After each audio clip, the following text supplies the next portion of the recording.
नमस्कार, मैं हूं अफसर कमाल और आप देख रहे हैं न्यूज टाइम्स। देखिए, इस वक्त आज मेरे साथ एक्सक्लूसिव बात करने के लिए मौजूद हैं all India मजलिस-ए Ittehadul Muslimeen party के सीनियर लीडर और बिहार के फेमस पॉलिटिकल चेहरे में एक नाम राणा रंजीत सिंह।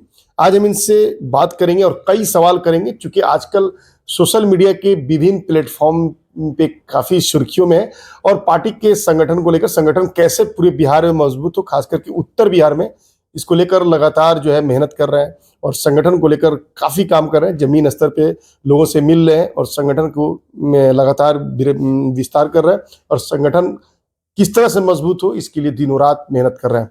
सबसे पहले तो न्यूज टाइम से बहुत बहुत स्वागत है रंजीत भाई। बहुत बहुत शुक्रिया अफसर भाई। मैं अगर झुक जाऊं तो मसले का हल हो जाएगा, लेकिन इससे मेरे किरदार का कत्ल हो जाएगा। ये आपका जो लाइन है सोशल मीडिया पे आपने लिखा है, ये काफी ट्रेंड में है, लोग इसकी काफी चर्चाएं कर रहे हैं। बताया जा रहा है कि एक महिला सीईओ को लेकर, जो कि एक खास समुदाय से आती है, उसको उसके लिए आप लड़ाई लड़ रहे हैं और विधायक से मामला चल रहा है, जिसको लेकर काफी चर्चा है। देखिए, ये जो दौर एक नया चल पड़ा है, जिसमें अफसरों से लोग बड़ा भयभीत हो गए हैं। एक टाइम था जो मैंने अपने पिताजी के ज़माने में देखा था कि ताकत जनता के हाथ में होता था। जनता अफसरों से सवाल कर पाती थी एकदम कड़क आवाज़ में। अगर अफसर गलत है तो जनता सवाल करती थी। ये क्षमता जनता की ख़त्म होती चली जा रही है। तो हम लोगों ने पिताजी से देखा है, उनसे सीखा है, उन्हीं के संस्कार को जो है, उन्हीं को अपना राजनीतिक गुरु मान करके उसी विचारधारा को लाना चाहते हैं। और इस कड़ी में हम लोग देखें कि भाई पुलिस प्रशासन से लोग ज़्यादा घबराते हैं। कहीं ना कहीं हम लोगों ने अपने अभियान को उसी से शुरुआत किया और उसके बाद बाकी जो विधायक लोग, दबंग लोग होते हैं, उनका जो दबदबा रहता है कि उनके खिलाफ बोलने की क्षमता लोगों में नहीं होती है। तो जिस तरीके से हमारे मधुबन से हम लोगों ने शुरुआत किया, क्योंकि कोई ये कहता है कि अपना घर साफ ही नहीं है, दूसरा का घर और बाकी अगल बगल इलाके को आप साफ करने निकले। यहाँ एक शिकायत आई थी कि सरपंच को जो है एक बात, अपनी बात किसी के लिए भी, कोई भी हो सकता है, सही गलत तो पुलिस अपना कलम चलाएगी, लेकिन हाथ चलाना तो गलत होता है। तो उसमें हम लोगों ने मधुबन में आवाज़ उठाया। दूसरा जो है, चिरैया विधानसभा के विधायक और पताही की जो सीईओ है, महिला सीईओ थी, चूँकि एक ज़मीन 2011 में उन्होंने अपना रजिस्ट्री कराया था अपने दबंगई से कहिए, चाहे अपने प्रभाव से, और उसको म्यूटेशन कराना चाहते थे। तो कई सीईओ से उन्होंने प्रयास किया, लेकिन किसी ने उनकी बात को नहीं माना। कौन अपनी नौकरी को ताक पर रखेगा? एक महिला सीईओ जो मुस्लिम समाज से आती है, तो चूंकि ऐसा माहौल इस तरह से बनता जा रहा है कि लोगों को दबाने का काम किया जाता है, मुस्लिम पदाधिकारियों को खास करके। तो हम लोगों ने शुरू में उसको नज़रअंदाज किया, मैसेज देने का प्रयास किया कि ऐसा वो ना करें, लेकिन उनके एक स्टाफ हैं, वो रात बेरात उनके दरवाजे पे चले जाना, अनइवन टाइम पे एक महिला पदाधिकारी काफी मजबूती के साथ उनके साथ आप खड़े और उनकी लड़ाई को लड़ रहे हैं और आपने विधायक को ललकारा है भाई आपने सोशल मीडिया। हम लोग आज किसी पद पे नहीं है, तो अगर हम लोग लोगों के दिलों में जगह बना सकते हैं, अब देखिएगा, अब तरीका बदल रहा है। जनता जो है लड़ाकू और जुझारू नेता को पसंद करती है। अभी आपने देखा होगा, अभी जो चुनाव हुआ था मुजफ्फरपुर में स्नातक का, उसमें बंशीधर साहब, ब्रिजवासी साहब जो चुनाव जीते, शिक्षक की लड़ाई लड़ रहे थे। तो एक एक शिक्षक ने उस लड़ाई को अपना लड़ाई समझ करके किया। उनके पास पैसा भी बहुत नहीं था और बड़े मार्जिन से चुनाव जीते। तो अब जनता दोबारा जो होता है ना, एक दौर बदलता रहता है। एक दौर आया था जो पार्टी का पट्टा पहना कर किसी को भेज दीजिए तो लोग अंध भक्त की तरह जो है उसको वोट दिया करते थे, लेकिन अब वो दौर बदल रहा है। अब लोग चाहते हैं कि जो हमारी बातों के लिए, हमारे समस्याओं के लिए जो लड़ेगा, उसको हम लोग मदद करेंगे। तो हम लोग, चूंकि फंड तो मेरे पास है नहीं, मैं विधायक एमपी तो हूँ नहीं कि मैं किसी की सड़कें बना सकता हूँ या किसी को मैं योजना दिला सकता हूँ। यही कर सकता हूँ कि उसके सुख दुख में खड़ा हो सकता हूँ। जिसके खिलाफ कोई कुछ बोल नहीं सकता है, उसके खिलाफ लड़ना। हम लोग क्षत्रिय समाज से आते हैं, हम लोग के अंदर जो डर भय, और अगर ईमानदार व्यक्ति के लिए, सही आदमी के लिए लड़ना है, किसी गरीब, किसी दलित की लड़ाई को लड़ना है, तो हम लोग घबराते नहीं है। चाहे वो किसी से लड़ना हो, प्रधानमंत्री से लड़ना हो, विधायक से लड़ना हो, प्रशासन से लड़ना हो, हम लोग इस काम को करते हैं। और हम लोग अगर नहीं करेंगे, सीताराम बाबू का बेटा होकर के इतनी ताकत हम लोगों को भगवान आप लोग के आशीर्वाद से मिला है, अगर हम नहीं बोलेंगे तो कौन बोलेगा? तो ये हम लोग भाग्यशाली रहे कि उनका पुत्र होने का सौभाग्य मिला है। और समाज में रह करके हम लोग को लाल बत्ती, विधायक एमपी का शौक नहीं है। हम लोग तो जब से पैदा लिए, मैंने लाल बत्ती देखा है, विधायक एमपी और विधायक बड़े बड़े पदों को देखा है, बड़े बड़े विभाग मंत्रियों को देखा है। तो वो हमारे लिए बहुत बड़ी बात नहीं है, लेकिन एक ताकत और एक विश्वास जो जनता का मेरे पिताजी के प्रति था, हम लोग उसी ताकत को एकत्रित करना चाहते हैं। वही सम्मान जो जनता हम लोग को देती है, उसको लेकर के हम लोग लड़ते हैं। तो सीईओ जो महिला थी, उसके खिलाफ गलत प्रभाव अपना दिखा करके उसको डराया जा रहा था। विधायक जी कभी कुछ नहीं बोला करते थे। कोई आज सड़कों की हालत चिरैया विधानसभा में देखिएगा, बद से बदतर है, लेकिन कभी उसकी सवाल नहीं उठा। हम लोगों ने जब चैलेंज किया, तो हाल फिलहाल में मैंने सदन में पहली बार उनको कुछ सवाल करते हुए देखा। जब हम लोगों ने बोला कि विधायक जी आज तक तो आपने कुछ बोला ही नहीं, हमारे कान तरस गए थे कि चिरैया के मुद्दों को हम लोग सुने कि सदन में या कहीं कुछ मामला उठ रहा हो।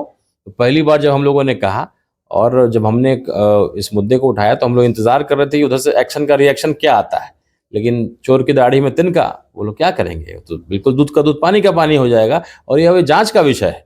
जो म्यूटेशन कराने के लिए आप सीईओ के ऊपर आप जो दबाव बना रहे थे, अब ये है कि आपने सरकारी सीलिंग की जमीन को रजिस्ट्री कराया कैसे? लगभग 19 कट्ठा का मामला है, वो जमीन आपने अपने प्रभाव से कर लिया। और ऐसे कई ब्लॉक में, मेरे मधुबन में भी शिकायत हम लोग को मिली है कि हमारे मधुबन में भी कुछ इस तरह का सरकारी जमीन को कुछ लोगों ने प्रभाव से उसको जमीन को जो है रजिस्ट्री कराया, उसका भी हम लोग जल्द पर्दाफाश करेंगे। और हम लोग ईमानदारी से लड़ाई लड़ते हैं, गरीब दलित का आवाज बनते हैं। नया गांव में बिजली विभाग की प्रताड़ना से हमारे एक दलित भाई जीतू राम जी की हत्या हो गई, मैंने उसको मर्डर ही कहिए, उसको लेकर के भी हम लोगों ने विधानसभा में सवाल उठाया। हम लोग जो है हम लोगों ने अब केस भी किया है कोर्ट के माध्यम से, और लड़ाई लड़ करके लोगों का सुख दुख में खड़े होकर के ही ना पहचान बना सकते हैं। बिल्कुल, ये आपने कहा कि आप क्षत्रिय समाज से आते हैं, फॉरवर्ड कास्ट से आते हैं, और जिस राजनीतिक दल से आपका संबंध है वो आप लोगों के, मतलब आप जिस समाज से आते हैं उसकी विचारधारा से बिल्कुल विपरीत है। कैसे कंफर्ट फील कर रहे हैं वहां पे?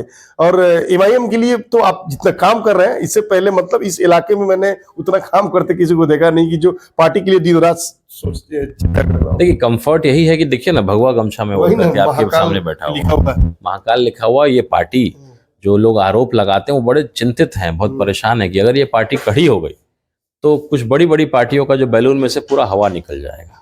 कल ही मैं देख रहा था एक न्यूज लोग में, कहते हैं कि एमआईएम कट्टर मुस्लिम की पार्टी है, हिंदुओं का विरोध करती है, लेकिन आपके आने के बाद तो कहीं ना कहीं ये दाग धुलता हुआ दिखाई दे रहा है। और आप देखिए ना, अभी आप भी मुझसे चर्चा कर रहे थे कि सीमांचल के किसी सीट से आपको चुनाव लड़ाने की भी चर्चा हो। तो ये एक सम्मान है, जो एक मैसेज जो आपने कहा कि हमारी पार्टी को बदनाम किया जाता है। देखिए आज सहनी की पार्टी है, यादव की पार्टी है, कुशवाहा की पार्टी है, कुर्मी की पार्टी है, मांझी की पार्टी है। तो जब सब पासवान की पार्टी है तो सबकी पार्टी है तो वो सेकुलर है। और अगर एक पार्टी है जो मुसलमानों की लड़ाई लड़ती है, क्योंकि कोई मुसलमानों के लिए, दलित के लिए बोलने को आज के दिन में तैयार नहीं है, तो कोई एक पार्टी अगर लड़ती है तो उसको आप कहते हैं कि भाई ये कम्युनल पार्टी है। अगर हम कम्युनल पार्टी हैं तो क्यों हम लोगों ने दलित, हमारे जीतू राम जी का सदन में सवाल उठाया और अगले दिन मंत्री जी वहां पहुंचे उसके दरवाजे पे। तो और मैं भगवा भी लगाता हूं, आज मेरा इफ्तार पार्टी है, बिल्कुल टीका लगा करके हिंदू मुसलमान, और हम लोग अपनी आइडेंटिटी को खो करके नहीं काम करते हैं, उसी सम्मान के साथ। मुझे किसी ने मना नहीं किया है। और आप देखिए ना, आज हैदराबाद में हमारे अकबरुद्दीन ओवैसी साहब ने अभी हिंदू के मंदिर के लिए 20 करोड़ रुपए सैंक्शन करवाया। तो जी के बारे में एक न्यूज़ देख रहा था मैं कि वो कल दरभंगा में गए थे। तुम पहले मंदिर में गए थे, मंदिर के बाद फिर वो इफ्तार पार्टी में गए। जो टीका उनको लगा था उन्होंने टीका को हटा लिया। तो आप हरा टोपी पहन करके, हरा गमछा रख करके आप मुसलमान भाइयों को टोपी नहीं पहना सकते हैं, अब उनको गुमराह नहीं कर सकते, उनके मुद्दों के लिए लड़ना होगा। अरे मुसलमान भाई थोड़ी ना चाहता है कि हम लोग अपनी जाति, अपना धर्म छोड़ करके उनके इसको अपना लें। आप हक की बात करिए, उनके साथ अगर गलत हो रहा है तो आप आवाज उठाइए।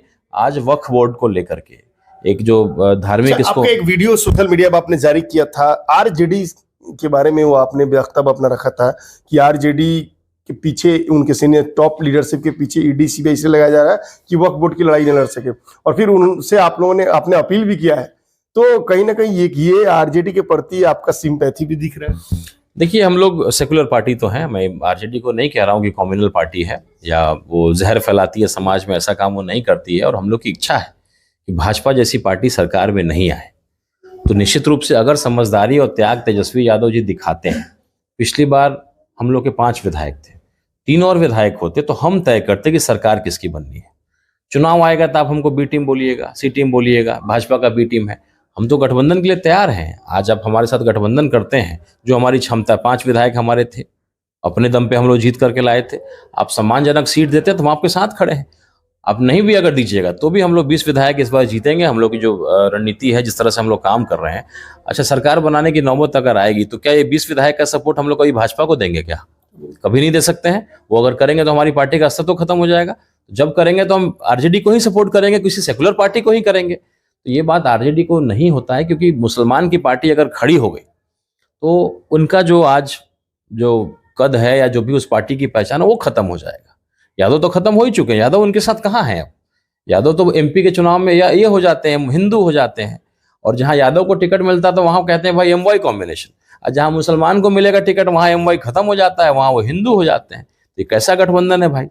तो कहीं ना कहीं जो सबसे ताकतवर कौम है आज के डेट में, मुसलमान समाज का इतना संख्या है, इतनी आबादी है, लेकिन आज सबसे कमजोर और मजबूर है, उसको उल्टा सीधा कहानी पढ़ा दिया जाता है कि अरे मुसलमान को टिकट देंगे तो हिंदू मुस्लिम हो जाएगा, हिंदू मुस्लिम हो जाएगा।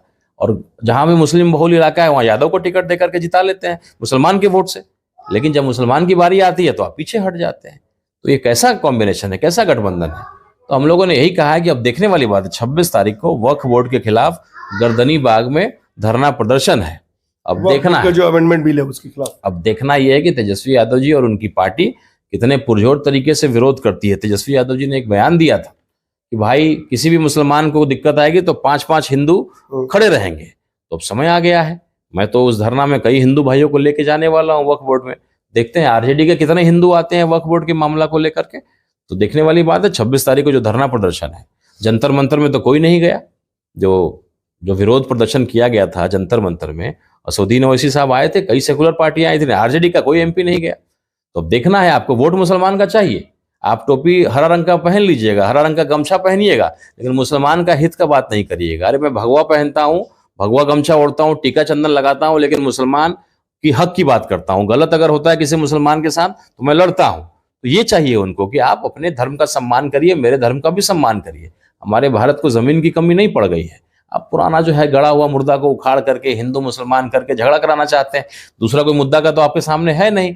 आप तो बात करिएगा नहीं कि बेरोजगारी कैसे खत्म करें, आप बात करिएगा नहीं कि अस्पताल कैसे बेहतर करें, इलाज कैसे बेहतर करें, वृद्धा पेंशन, हमारे गरीब स्टेट जो सबसे गरीब राज्य है उसमें हमको 400 रुपये मिलता है। आज देख लीजिए साउथ के लोगों को 1500 2-2 हज़ार रुपये मिलता है। अगर आप चले जाइए साउथ की स्टेट्स में तो लगता है कोई दूसरे देश में आ गए हैं। हमारी सबसे बड़ी जो है दुर्भाग्य है कि हमारे जो मुख्यमंत्री हैं वो रेस में दौड़ रहे हैं पीछे देख करके। कुछ भी पूछो तो 2005 से पहले क्या होता था, 2005 में ऐसा होता था, 2005 से पहले क्या होता। अरे भाई साहब, आज देखिए ना हैदराबाद जैसे स्टेट्स में क्या हो रहा है, महाराष्ट्र गुजरात जैसे स्टेट्स में क्या हो रहा है, इतने से बेहतर से कंपेयर करिए। आप जब आएगा तो 2005 का रोना गाते हैं। आप जंगल राज की बात अगर करते हैं तो डेटा उठाइए ना, कितने एफआईआर होते हैं, 2005 से पहले कितना एफआईआर होता था, आज कितना एफआईआर होता है, आपको जंगल राज का हिसाब किताब मालूम चल जाएगा। तो ये चिंता का विषय है। शराब का जो है, केवल शराब पकड़ने में पुलिस व्यस्त है, बाकी क्राइम जो है और क्रिमिनल्स का मनोबल बढ़ता चला जा रहा है। और हमारे मुख्यमंत्री जी गार्जियन हैं, हम लोग के बुजुर्ग हैं, मैं उनका मजाक नहीं उड़ाना चाहता हूं, क्योंकि कोई भी बुजुर्ग, हम लोगों ने भी अपने दादाजी को, अपने पिताजी को बीमार रूप में देखा है। जब बीमारी के रूप में जो है इस तरह की चीज़ें आती हैं, किसी का उम्र अगर 72-75 हो जाए तो ये बीमारी और ये उसका असर दिखता है। तो मैं मजाक नहीं उड़ाना चाहता हूँ। और उन्होंने, नीतीश जी ने बहुत कुछ किया है, मुख्यमंत्री जी ने हमारे बिहार राज्य के लिए, लेकिन समय के साथ लोगों को रिटायरमेंट ले लेना चाहिए ताकि उसका जो है आपने जो अच्छे काम की उसको लोग याद करें, आपके इस तरह के हरकत को याद ना करें। और आज जो आरजेडी वाले भाई लोग हैं हमारे, बड़ा पुरजोर विरोध किया उन्होंने कि राष्ट्रगान का अपमान हमारे नीतीश कुमार जी ने किया है। देखिए कोई बुजुर्ग है, लालू जी भी पूरे जिला मुख्यालय में जो है धरना, किसी के भी दादा परदादा या अपने पिताजी को आपने देखा होगा वृद्ध अवस्था में, तो कभी कभी कुछ चीजें होती हैं, उसको उतना गंभीरता से नहीं लेना चाहिए। और जितना आप गंभीर हो गए हैं कि आपके राष्ट्रगान का अपमान किया है नीतीश जी ने, और वक्फ बोर्ड को लेकर के मुसलमान भाइयों की लड़ाई को उतने ही पुरजोर तरीके से लड़िए, मैं यही आग्रह करता हूँ। और आपने कहा था कि एक मुसलमान के लिए 5 हिंदू खड़े होंगे, तो देखते हैं तेजस्वी जी कितना खड़े होते हैं। अच्छा, 2025 में रणजीत सिंह का क्या प्लानिंग है? क्या विधानसभा चुनाव अगर पार्टी मौका देती है सीमांचल के किसी एक सीट से या फिर चंपारण में किसी सीट से, तो धमखम से पूरा मजबूती के साथ मैदान में उतरने जा रहे हैं? चूंकि जो लोकप्रियता, जो चर्चा होनी चाहिए, आप चंपारण से निकल कर पूरे बिहार पैमाने पे आपकी ये चर्चा होती है, इसके लिए अब मोहताज नहीं है। देखिए, ईमानदारी से काम करने वाले व्यक्ति की चर्चा होती है। मैं बहुत ईमानदारी से, चूंकि ये मेरी पहली पार्टी है, कुछ लोग कभी कभी कंफ्यूज हो जाते हैं कि मैं जन स्वराज में था। मैं जन स्वराज में तब था, जन स्वराज पार्टी ही नहीं थी। 2 अक्टूबर को जन स्वराज पार्टी बनी थी और मैं लोकसभा चुनाव लड़ा था इसी पार्टी से। 26 मई को चुनाव हुआ था। तो ये मेरी पहली पार्टी है और हम लोगों ने अपने पिताजी को देखा है कि किस तरीके से जिस पार्टी में वो गए आजीवन उस पार्टी में अपने काम को किया। अच्छा वक्त भी देखा, बुरा वक्त भी देखा। लोकसभा की जब बात आई थी तो कई लोग ऑफर देते थे कि अब मोदी जी का लहर है, भाजपा में चले आइए, भाजपा में चले आइए। तो मेरे पिताजी एक ही जवाब देते थे कि जब अच्छा समय इस पार्टी में देखा है तो बुरा वक्त भी इसी पार्टी में देखेंगे। तो हम लोग पार्टी के लिए समर्पित हैं और बैरिस्टर असदुद्दीन ओवैसी साहब के लीडरशिप में, एक पढ़े लिखे व्यक्ति के लीडरशिप में, एक विजनरी आदमी के लीडरशिप में, अख्तर उल ईमान साहब जैसे ईमानदार आदमी, आज किसी का सपना होता है कि मंत्री बनूं, करोड़ों रुपए कमाऊं। अख्तर उल ईमान साहब को मंत्री के पद का जो ऑफर मिला था कि बड़ा से बड़ा विभाग आप ले लीजिए, 2-2 करोड़ रुपए जो हमारे 4 जो बुजदिल और जो काफिर लोग हमारी पार्टी से छोड़ करके गए आरजेडी में, उनको पैसा मिला। दुबई में वो लोगों ने होटल खोला, क्या क्या किया। तो आपने मेरे विधायकों को तोड़ा, जनता को नहीं तोड़ा। जनता आज भी AIMIM के साथ है और पार्टी का एक ईमानदार सिपाही हूँ, पार्टी को मजबूत करना चाहता हूँ और मुझे पूरा विश्वास है कि आने वाला जो सरकार बनेगा, बिहार में जो अगला सरकार बनेगा, बिना MIM के समर्थन के, बिना MIM के सपोर्ट के नहीं बनने जा रहा है। तो उतनी ताकत हम लोग एकत्रित करेंगे, उतने विधायक जीत करके आएंगे, ताकि आज दलित की, मुसलमानों की जो बात कोई नहीं करता है, बाकी लोग के लिए लड़ने के लिए लोग हैं। इसलिए मैं इसकी लड़ाई लड़ता हूँ। हर एक डॉक्टर हर चीज़ का इलाज नहीं करता है, जो इन मुसलमानों की बोलने की हिम्मत किसी में नहीं है। आज जो है वक्फ बोर्ड के खिलाफ कहाँ कोई बोल सकता है, खुल के आएगा कोई? उनको बैलेंस बनाना है। तो आप ईमानदारी से लड़िए ना। अगर गलत हो रहा है, देखिए ना महाराष्ट्र में दंगा फैल गया ना, क्या चाहते हैं कि देश हमारा गृह युद्ध की तरफ चला जाए? भारत के इर्द गिर्द सारे देश में देखिए, पाकिस्तान का वही हाल है, श्रीलंका का वही हाल है, नेपाल का वही हाल है, और भी कई कंट्रीज जो अगल बगल में यही हाल है। क्या चाहते हैं हमारे देश में यही हो जाए? आज शेयर मार्केट 25% 30% गिर गया है। एक भी डिबेट आप देखिए ना, टीवी पे चल रहा है क्या इसके ऊपर? केवल हिंदू मुसलमान पे चल रहा है, औरंगजेब पे, कब्र पे चल रहा है। किसका कब्र खोदिएगा? अगर कब्र खोदने पे आप आइएगा तो दलितों के साथ जो अत्याचार हुआ था, जो एक से एक जो टैक्स लगाया गया था, उसका भी आप कब्र खोद दीजिए। अंग्रेज जो हमारे साथ इतना अत्याचार किया, हमारे सारी संपत्ति को लूट करके चले गए, चलिए इंग्लैंड, वहां चल के उनका भी कब्र खोदते हैं। अरे पुराना क्या था? और औरंगजेब जो है वो विदेशी था, बाहर का था, वो लोग मंगोलियन लोग थे। और छत्रपति शिवाजी महाराज, छत्रपति संभाजी महाराज के सेना में तो आधे मुसलमान थे। तो आप जो है हिंदू मुसलमान करके इस तरह से अगर देश में जो है सिविल वार लाइएगा, अगर ठीक है हिंदू की आबादी ज्यादा है तो आप 2 आंख फोड़ दीजिएगा, लेकिन मुसलमान भी तो 1 आंख आपका फोड़ देगा। तो क्या चाहते हैं? अगर लड़ाई होगा तो दोनों का नुकसान होगा, कम या ज्यादा हो सकता है, लेकिन नुकसान दोनों का होगा। ये राजनीतिक रोटी सेकने के लिए लोग इस तरह का हम लोग को इस्तेमाल करते हैं। पढ़े लिखे हिंदू भाइयों से आग्रह है कि जवाबदेही लीजिए। और जो व्हाट्सएप यूनिवर्सिटी में उल्टी सीधी कहानियां चलती हैं, समाज को तोड़ने का, बांटने का, जहर फैलाने का काम होता है, ये काम नहीं होगा। और बिहार में तो बिल्कुल नहीं होगा। बाकी स्टेट में अगर आपको लगता है कि आपने कर भी लिया, आप बगल के झारखंड में देखिए ना, पटकनी दे दिया ना भाजपा को, वहां भी लगे हुए थे लोग यही हिंदू मुसलमान करने में। बिहार में और जबरदस्त पटकनी मिलेगा। और देखते हैं, अभी तो नीतीश कुमार जी के बैसाखी की हमेशा आपको जरूरत पड़ी है। अब उनको मुख्यमंत्री का कैंडिडेट आप घोषित करिए, फिर उसके बाद देखिए लोगों का रिएक्शन क्या आता है कि भाई अब उनकी तबीयत कैसी है, नहीं है। अब तो विधानसभा का सत्र खत्म होने तो दीजिए, उसके बाद असली कहानी शुरू होगा कि चुनाव तुरंत होगा कि चुनाव 9 अक्टूबर में होगा। ये तो देखने वाली बात होगी, क्योंकि उनको लगता है कि मैं मुख्यमंत्री जी का सारा फायदा वाला पार्ट ले लूं। महिला का अच्छा वोट है उनका और अपने समाज में उनका अच्छा प्रभाव है। लेकिन अब चूंकि तबीयत और उनका उम्र थोड़ा सा बढ़ गया है, अब देखते हैं बीजेपी वाले मुख्यमंत्री का कैंडिडेट उनको घोषित करें और उनके आपस में जो इतना माथा फुटबॉल होने वाला है, लोकसभा विधानसभा का सत्र खत्म होने दीजिए ना, देखते हैं। बहुत बहुत शुक्रिया मुझसे बात करने के लिए। जैसे कि आप देख रहे थे कि इस वक्त मेरी बात जो है ऑल इंडिया मजलिस इत्तेहादुल मुस्लिमीन यानी ओवैसी की पार्टी AIMIM के सीनियर लीडर और बिहार का एक चर्चित चेहरा राजनीति के क्षेत्र में राणा रणजीत सिंह सिरोही, इन्होंने साफ तौर पे कहा कि 2025 में जो विधानसभा का चुनाव होगा उसमें मेरे बगैर जो है सरकार बिहार में गठन नहीं है, MIM के बगैर नहीं होगी और पार्टी कैसे मजबूत हो ये मेरे लिए पहली प्राथमिकता है। इस तरह के इंटरव्यू देखने के लिए देखते रहिए न्यूज़ टाइम्स। नमस्कार।